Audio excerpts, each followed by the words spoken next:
اللہ اللہ اللہ اللہ۔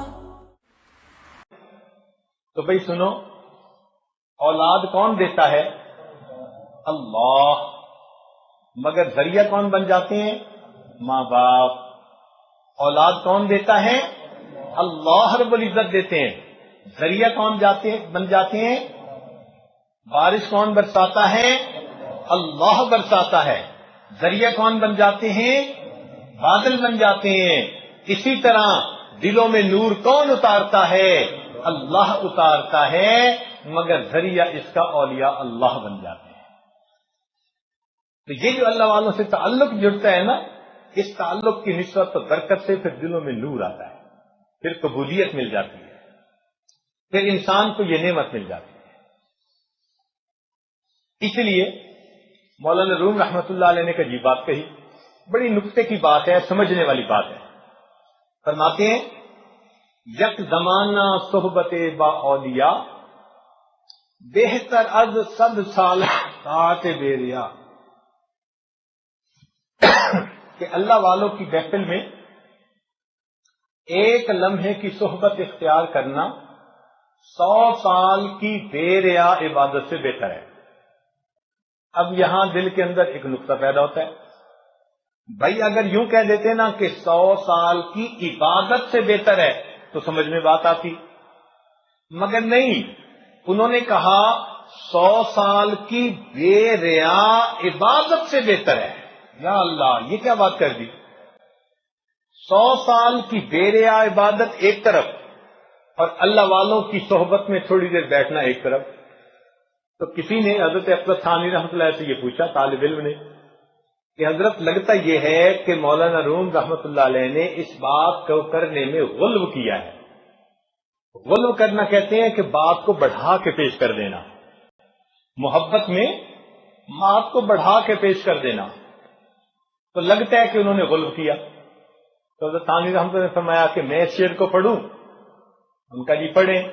فرمانے لگے یک زمانہ صحبت با اولیاء بہتر از 1,00,000 سالہ طاعت بے ریا، کہ اللہ والوں کی صحبت میں ایک لمحہ کے لیے بیٹھنا 1,00,000 سال کی بے ریا عبادت سے بہتر۔ اس نے کہا حضرت مجھے 100 سال سمجھ نہیں آتے تھے، آپ نے تو 1,00,000 سال کہہ دیا۔ پھر حضرت نے بات سمجھائی، فرمان لگے دیکھو بھائی، ایک آدمی نے 1,00,000 سال بے ریا عبادت کی ہو تو بھی خاتمہ بالخیر کی گارنٹی کوئی نہیں ہے۔ گارنٹی کوئی گارنٹی ہے؟ کوئی پتہ نہیں اس کے بعد کیا پیش آ جائے۔ شیطان نے دیکھو کتنی عبادت کی، سجدے کیے نا، زمین کے چپے چپے پہ سجدے کیے، ہزاروں سال اللہ کی عبادت کی، مگر انجام کتنا برا ہوا کہ ایک ایسا عمل کر بیٹھا کہ پچھلی کی ہوئی ساری عبادت بیکار ہو گئی۔ ہو جاتی ہے نا بیکار۔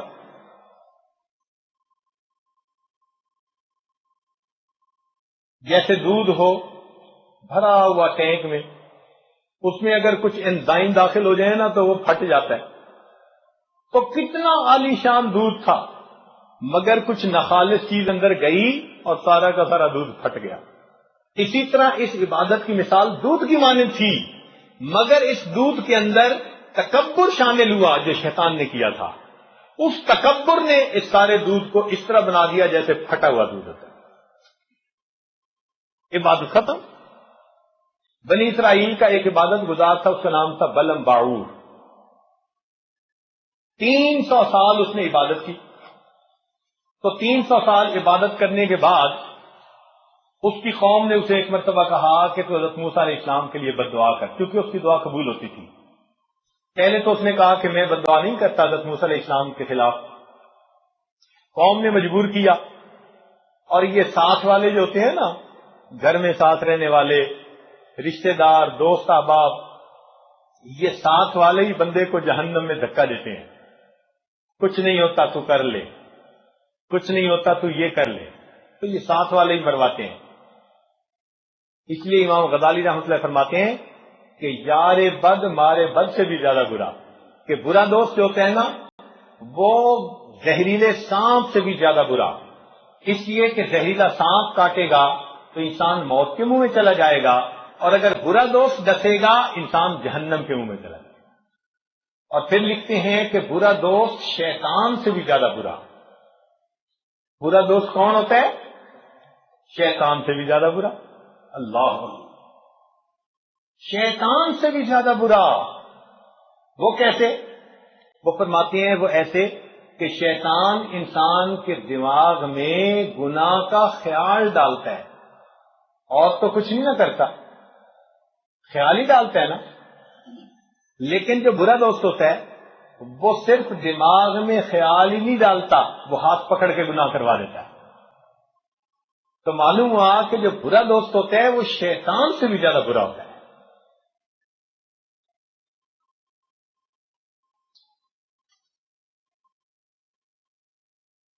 تو جب لوگوں نے اس کو مجبور کیا، بلم باور کو، تو اس نے حضرت موسیٰ علیہ السلام کے خلاف بد دعا کرنے کے لیے جو ہاتھ اٹھائے تو اس کی زبان لٹک آئی اور اللہ نے اس کی شکل کتے جیسی بنا دی۔ قرآن مجید میں ہے اس کا تذکرہ، لئن شئنا لرفعناہ بہا ولکنہ اخلد الی الارض واتبع ہوا۔ تو معلوم ہوا کہ شیطان نے ہزاروں سال عبادت کی، تکبر کی وجہ سے جو ہے پھٹکار پڑ گئی۔ بلم باور نے 300 سال عبادت کی، لیکن وقت کے پیغمبر علیہ السلام کے خلاف بددعا کی، پھٹکار پڑ گئی۔ تو ہزاروں سال کے عملوں کی عبادت کے باوجود بندہ امن میں ہے، خطرے میں ہے نا؟ امن میں ہے یا خطرے میں؟ خطرے میں۔ اب یہ بات آپ نے مان لی کہ ہزاروں سالوں کی عبادت کے باوجود بندہ کس میں ہے؟ خطرے میں۔ لیکن ایک عمل ایسا ہے کہ جس کی وجہ سے انسان امن میں آ جاتا ہے۔ وہ کیسے؟ سنیے حدیث پاک۔ نبی علیہ السلام نے ارشاد فرمایا کہ اللہ کے کچھ بندے ہوتے ہیں من بلاد شتیٰ، مختلف قبیلوں سے، قبائل شتیٰ، مختلف شہروں سے، قبیلوں سے ایک جگہ اکٹھا ہوتے ہیں کہ اللہ کو یاد کریں۔ جیسے آپ لوگ ہیں، اب میں کسی شہر سے، یہ کسی شہر سے، یہ کسی شہر سے، کوئی کسی قبیلے سے، کوئی کسی قبیلے سے، لیکن اکٹھے سب کیوں ہوئے ہیں بھائی؟ بتائیے، اونچا بولیے۔ اللہ کی یاد کے لیے اس جگہ اکٹھا کیوں ہوئے ہیں؟ اللہ کی یاد کے لیے۔ تو نبی علیہ السلام فرماتے ہیں، یہ سیاستہ کی روایت ہے کہ جب وہ اکٹھا ہوتے ہیں نا تو رحمت کے فرشتے اترتے ہیں اور اتنا بھیڑ ہو جاتی ہے کہ آسمان تک ان کا مجمع لگ جاتا ہے۔ جب مجلس ختم ہوتی ہے تو یہ فرشتے اللہ کے حضور پیش ہوتے ہیں، اے اللہ، فلاں جگہ پر آج ایک مجلس تھی اور لوگ اکٹھے تھے، اور اس طرح ہم نے ان کو آپ کی یاد میں مشغول دیکھا۔ تو اللہ تعالیٰ فرماتے ہیں چونکہ وہ میری محبت میں اکٹھے ہوئے، میری یاد کے لیے اکٹھے ہوئے، میں نے ان سب کے گناہوں کو بخش دیا۔ کیا ہوا؟ میں نے ان سب کے گناہوں کو بخش دیا۔ تو ایک فرشتہ کہتا ہے کہ اے اللہ، اس میں ایک بندہ ایسا بھی تھا کہ وہ محفل میں شرکت کی نیت سے نہیں آیا تھا، وہ قریب سے گزر رہا تھا۔ جب اس نے لوگوں کو بیٹھے دیکھا تو وہ سوچنے لگا یار دیکھوں تو صحیح کیا ہو رہا ہے۔ وہ آ کے ویسے ہی کھڑا ہو گیا، ہو گیا۔ اس کے بارے میں کیا حکم ہے؟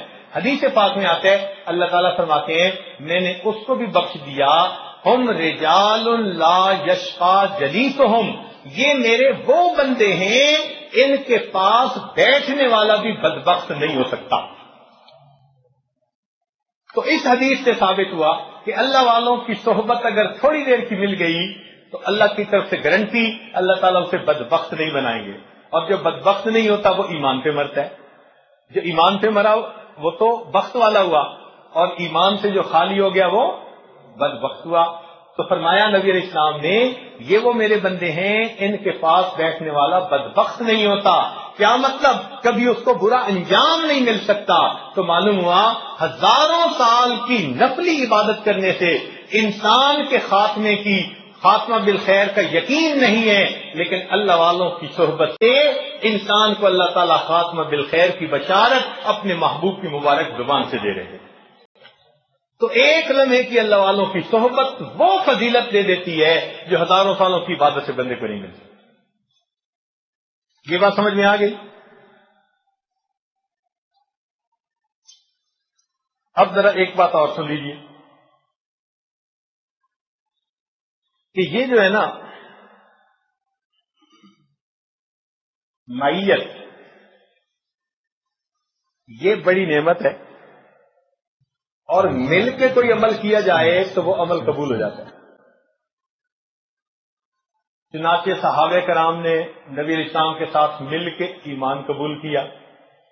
قرآن مجید میں آتا ہے والذین آمنوا معہ، معیت کا لفظ استعمال ہوا نا. اب بات زیادہ ہو گئی، تھوڑی رہ گئی. اب وہ نتیجہ نکالنا ہے جو آپ کے لیے فائدہ مند ہوگا. توجہ سے بات سنیے. تو صحابہ کرام کے بارے میں اللہ کیا فرماتے ہیں؟ والذین معہ، کہ وہ لوگ جو نبی علیہ السلام کے ساتھ ہیں، یعنی صحابہ. تو یہ شرط کس لیے مل رہا ہے؟ معیت کی وجہ سے. صحابہ کرام نے ایک عمل کیا کہ نبی علیہ السلام کے ساتھ مل کر توبہ کی. اللہ تعالیٰ فرماتے ہیں، سنیے قرآن عظیم الشان، فاستقم کما امرت ومن تاب معک. اے محبوب، آپ بھی شریعت پر استقامت سے عمل کیجیے. ومن تاب معک، اور جو آپ کے ساتھ تو بتائے ہوئے، جو آپ کے ساتھ کیا ہوئے، ذرا اونچا بولیے.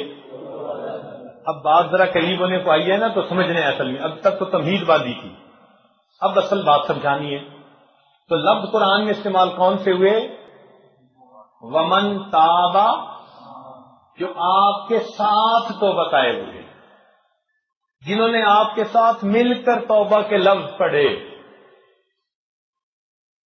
جب آپ نے توبہ کے کلمات پڑھے، انہوں نے بھی پڑھے، تو آپ کی موجودگی میں توبہ کی کلمات پڑھنے والے یہ صحابہ کو کہا. تو یہ جو ہوتے ہیں نا مل کے توبہ کے کلمات پڑھ لینے، یہ ایک بڑی فضیلت کی بات ہوتی ہے. چنانچہ پھر بعد میں لوگ آئے، انہوں نے صحابہ کے ساتھ مل کے توبہ کے کلمات پڑھے. پھر آئے جنہوں نے تابعین کے ساتھ مل کے توبہ کے کلمات پڑھے، اور یہ سلسلہ چلتے چلتے چلتے آج بھی دنیا میں موجود ہے. تو اللہ والوں کی صحبت میں بیٹھ کر جب ہم توبہ کے کلمات پڑھتے ہیں تو تابا معک والی نسبت یہاں بھی آ جاتی ہے. یہ نسبت کون سی آ جاتی ہے؟ تابا معک. ہم نے کسی اللہ والے کی موجودگی میں توبہ کے کلمات پڑھے. اس اللہ والے نے اپنے شیخ کے سامنے توبہ کے کلمات، انہوں نے اپنے شیخ کے سامنے، انہوں نے کرتے کرتے یہ سلسلہ نبی علیہ السلام تک پہنچتا ہے. تو اس عمل کی سند متصل ہے، اس عمل کی سند پکی نسبت ہے. اس عمل کی نسبت کی وجہ سے اس توبہ کو اللہ تعالیٰ جلدی قبول کر لیتے ہیں. لا الہ الا اللہ، لا الہ الا اللہ، لا الہ الا اللہ.